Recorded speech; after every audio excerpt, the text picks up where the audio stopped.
धन्य है श्री भगवान की कथा। एक बात बोले, कोई पापी मर जाए, जिंदा तो छोड़ो मर जाए, पर उसके नाम से भी अगर भागवत करा दी जाए तो उसका भी तरन तारण हो जाता है। रुको, दूसरी बात सुनो। पापी नहीं, महापापी, जिसने जीवन भर पाप के अलावा कुछ ना किया हो। आहा, कभी भागवत पढ़ो तो अंतिम श्लोक बड़ा प्यारा है। नाम संकीर्तनम यस्य सर्व पाप प्रणाशनम। धन्य है श्री सुखदेव जी। वेदव्यास जी के हृदयंगम में कितनी अद्भुत वार्ता प्रकट भई। भगवान का नाम संकीर्तन सब पापों को मिटा देता है। बोले कैसे? जैसे अग्नि में कोई वस्तु डालने से अग्नि उस वस्तु को जला देती है, वैसे ही नाम संकीर्तन के जप करने से नाम संकीर्तन सब पापों को जला देता है। ये नाम संकीर्तन का प्रभाव है। पर श्री धुंधकारी जी की कथा तो और बढ़िया है। उन्होंने कथा सुनी है। देखो, कथा सुनी जाती है, गाई जाती है, सुनी जाती है। पर एक बात सुन लो, सुनते तो बहुत लोग हैं। हम अक्सर एक बात बोलते हैं, तुम कथा में तो बैठे हो, पर एक बात पूछना अपने दिल से, क्या तुम्हारे अंदर कथा बैठी है? तुम्हारा कथा में बैठना महत्वपूर्ण नहीं है, तुम्हारे अंदर कथा का बैठना बहुत महत्वपूर्ण है। पर धुंधकारी जी का कल्याण क्यों हुआ? उनके अंदर कथा बैठ गई। बोलो सीताराम। गोकर्ण जी ने पूरे गांव के लिए पुनः कथा का आयोजन किया। सबके लिए भगवान का विमान आया और सबको विमान लेकर के गया। आहा, धन्य है गोकर्ण जी। एक भगत हो जाने पर सबका कल्याण करवा दिया। बोलो सीताराम। जोर से बोलो। आगे महात्मा में वक्ता के लक्षण बताए।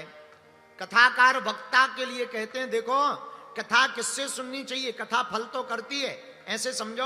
अच्छा एक बात बताओ, कोई बीमारी हो, जेब में दवा डाल लो तो क्या बीमारी ठीक हो जाएगी?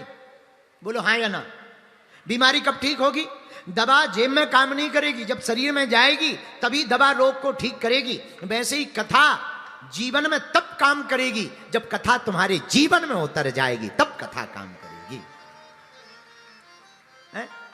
आहा, पर दवाई का नियम है, जैसे किसी को सूजन हो जाए, सूजन, तो डॉक्टर क्या कहते हैं? ये दवाई तो खाओ, पर सुनो परहेज करना, मठा भटा मत खाना, नहीं तो सूजन नहीं जाएगी। अब तुम रोज दवाई खाओ, खूब दबा के मठा पियो और भटा खाओ, और फिर फूल करके डॉक्टर कह रहे साहब तुम्हारी दवाई खराब नहीं। ठटरी के भरे, दवाई खराब नहीं है, परहेज नहीं किया। ऐसे ही कथा में, कथा खराब नहीं है, कथा बहुत बढ़िया है। पर कुछ लोग आते, महाराज कथा तो हमने बहुत सुनी, पर कुछ ठीक ठाक कल्याण होता दिखाई नहीं पड़ रहा। अरे सुनी भर है कि जीवन में उतारी भी है। उतारोगे नहीं तो क्या खाक कल्याण होगा? परहेज भी करना पड़ेगा। महाराज परहेज क्या करना है? सुनो, कथा किससे सुननी चाहिए ये भी भागवत में बताया। किससे? विरक्तो वैष्णवो विप्रो वेद शास्त्र विशुद्ध कृत दृष्टांत कुशलो धीरहा वक्ता कार्योति निस्पृहा। लक्षण बताए, सुनो, जिनसे भी कथा सुनो वो कैसा हो। पहला लक्षण तो ये बताया, विरक्त होना चाहिए। अच्छा तो बाबा बैरागी हो गए? ना ना ना, विरक्त का मतलब बाबा बैरागी नहीं होता है। विरक्त का मतलब ज्यादा माया में लालची ना हो गए। अब आज के जमाने में तो बुरा न मानना, आज अरुण सेठ आए नहीं है, नहीं तो हम उनकी बहुत छिलाई करते। कल आए थे वो, तो हम जब रोड से चले आ रहे थे, हमारे एक बैनर नहीं लगे, पर हमारे चेला के बड़े बड़े बैनर लगे कथा ही के हैं। पर एक गजब बात है कि जो कथा के बैनर, उसमें लिखो है बागेश्वर सनातन मठ में आपका स्वागत है, और चेला की पूरी 6 फुट की लंबी फोटो है। हाँ, तो वो हमारी गाड़ी में कल बैठे थे तो हम बड़े हंसे। हमने मन ही मन कहा कम से कम चिरैया ही सी धर देते फोटो। एक यूपी में हमारा चेला है, उसने कथा करवाई। हम बैनर के भूखे नहीं है, बता रहे। आप ये मत मानना, हम बता रहे, वो तो बात है, तो बात तो बोलते नहीं चाहिए। हम यूपी में गए, जैसे ही एंट्री करी, भारी बड़े बड़े बैनर, चेला ऐसे खड़ो, ऐसे खड़ो, कलश ले खड़ो, भागवत ले खड़ो, फिर ऐसे खड़ो, हम चिड़ैया से कोने में टंगे, छोटे से। और हमने 3-4 बैनर नहीं, पूरे बैनर देखे। अब रास्ता से जा रहे थे, देखा ही जाते हैं, देखे क्या, रास्ता से दिख रहे थे। जैसे ही घर पहुंचे, गुरुजी गुरुजी गुरुजी गुरुजी, आरती करी, अंदर ले गए। गुरुजी व्यवस्था कैसी है? हम कहा बहुत बढ़िया है। हम कहा बेटा एक बात बताओ। जी गुरुजी। हम कहा बैनर में हमारी फोटो क्यों छपवाई तुमने? अरे आप कथा वक्ता हो, आपकी फोटो तो लगनी चाहिए गुरुजी, आप हमारे गुरुजी हो। अरे हम कहे काय के गुरुजी है, काय के कथा वक्ता है, तुम ही कर लो कथा। तो हम ये नहीं कह रहे, बुरा न मानना, एक बहुत सहज सी बात है। पहले के जमाने में कथा छपती थी, वक्ता और जजमान छिपते थे। आज के जमाने में कथा वक्ता और जजमान छपते हैं, भगवान छिपते हैं। बड़ा उल्टा हो गया, भगवान छिप रहे और दोनों लोग छप रहे। तो एक सज्जन हमें मिले, बोले गुरुजी कई बार कथा में श्लोक नहीं होते हैं। फिर हम कहा श्लोक होते ही नहीं है श्लोक के लिए, वो तो श्लोक के लिए होते हैं, तो जरूरत ही नहीं है। ठीक है, तो कथा वक्ता कैसा हो? बोले विरक्त हो। विरक्त का मतलब लालची ना हो। अति लालची होगा तो कथा की बातें कम होगी, दान की बातें ज्यादा होंगी।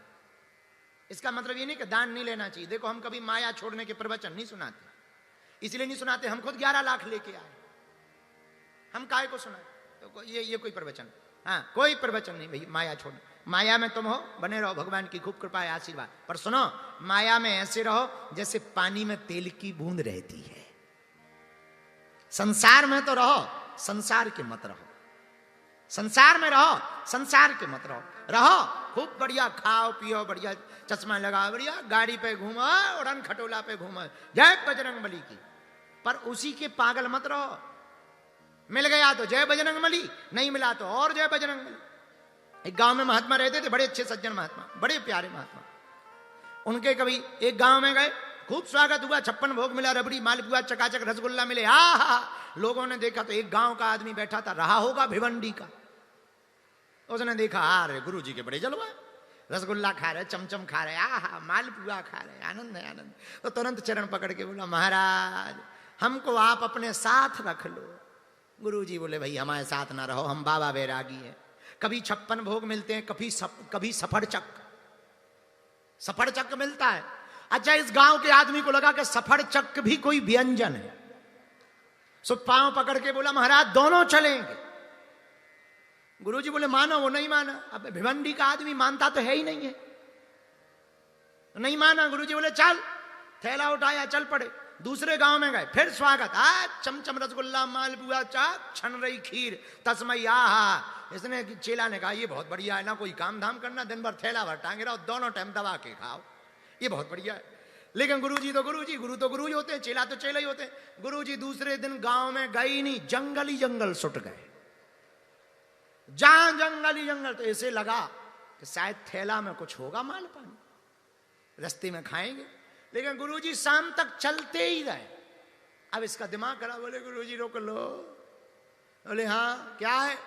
अरे गुरुजी पेट में चूहा नहीं, हाथी लौट रहे, कुछ ले आओ। गुरुजी बोले आज कुछ नहीं है, सफर चक्क है। तो इसको लगा सफर चक्क भी कोई डिश होगी, बोले वही निकालो। तो गुरुजी बोले ठीक है बैठ। जैसे ही बैठे गुरुजी, तो गुरुजी ने भस्म निकाली, राख, कमंडल लिया, एक मुट्ठी राख डाली, घोल के हर हर महादेव पी गए। जैसे ही पी गए तो चेला बोला गुरुजी ये क्या है? गुरुजी बोले सफर चक्क है। और जब इसे पता लगा कि ये सफर चक्क है, तुरंत थैला हिला फेंक के बोले बाहर में गई तुम गुरुजी, बाहर में गए हम चेला, आज के बाद हमारी तुम्हारी दोस्ती खत्म, हम वापस चले। तो कुछ ऐसे भी चेले होते, मौसम देख करके गुरु के चेले बन जाते हैं। और जहां देखा कि अब गुरुजी का झंडा हल गया जय बजरंग बली की, तो तुरंत गुरु भी बदल देते। ऐसे भी कुछ पार्टी के नेता होते हैं ऐसे, वो देख लेवे कि ये वाली पार्टी जीतने वाली है तो रात को ही झंडा बदल देते हैं कि हम तो इसी पार्टी के। आओ आओ, और दूसरे दिन से चिल्लाने लगते हम हमारे तो दादा परदादा इसी पार्टी में मर गए हैं, हम तो इसी को वोट दे रहे थे। ऐसे भी लोग होते हैं। तो हम आपको प्रार्थना करना चाह रहे हैं कि वक्ता कैसा हो, विरक्त हो। विरक्त का मतलब हाँ ठीक है पर ज्यादा नहीं। पर दूसरा लक्षण वैष्णवो विप्रो, वैष्णव होना चाहिए। वैष्णव के मुख से ही भगवान की कथा को सुनना चाहिए। वैष्णव कौन? कंठी माला हो, श्री हरि की भक्ति करते हो, सिखा हो, मस्तक पर तिलक हो और ठाकुर जी की भक्ति में अनुरक्त रहते हो।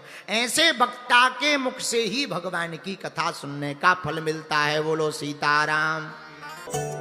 बालाजी महाराज के कृपा पात्र बागेश्वर धाम पीठाधीश्वर परम पूज्य धीरेन्द्र कृष्ण शास्त्री जी महाराज का पावन संकल्प।